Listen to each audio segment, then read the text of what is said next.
Баршаңызға қайырлы күн достар. Бүгін сіздермен қазақ халқының ежелгі тағамдарының бірі бұламықтың дайындалу жолымен бөлісетін боламын.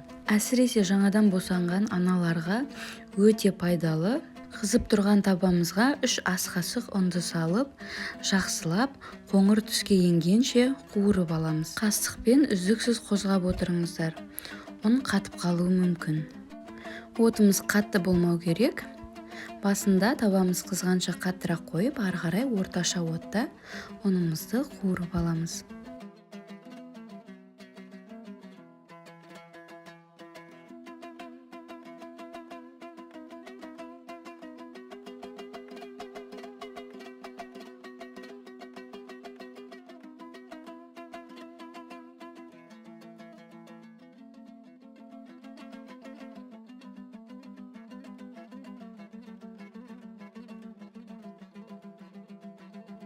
Көріп тұрғандарыңыздай, ұнымыз қоңыр түске енді үстіне 2 ас қасық сары майымызды салып, жақсылап қуырамыз. Дәл видеодағыдай жасаңыздар.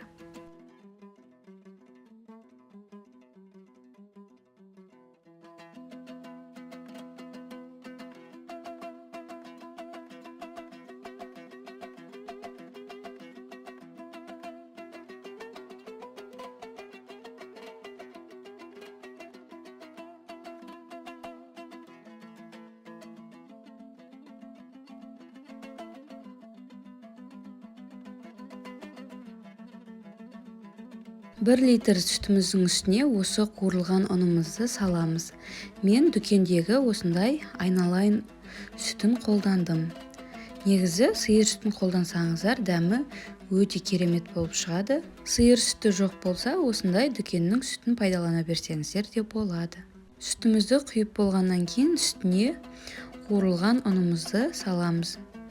Естеріңізде болсын, бір келкі етіп, венчиктің көмегімен жақсылап араластырып тұрыңыздар. Бір келкі араластырып тұрмасаңыздар, ұндарыңыз түйіршік болып қалады. Сондықтан да осылай жақсылап араластырып алыңыздар.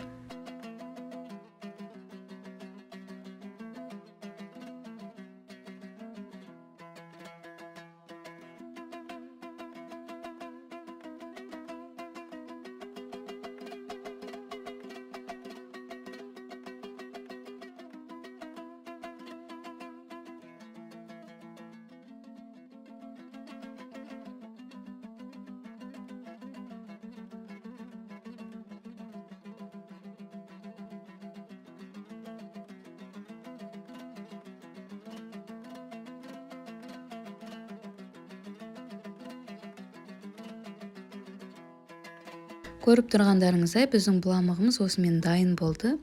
Ыстық күйінде жаңа босанған әйелге апарып берсеңіздер, сауабын аласыздар. Жаңа босанған әйелдерге не үшін пайдалы десеңіздер, іштегі босану кезде қалып кеткен қандардың бәрін толық шығарады.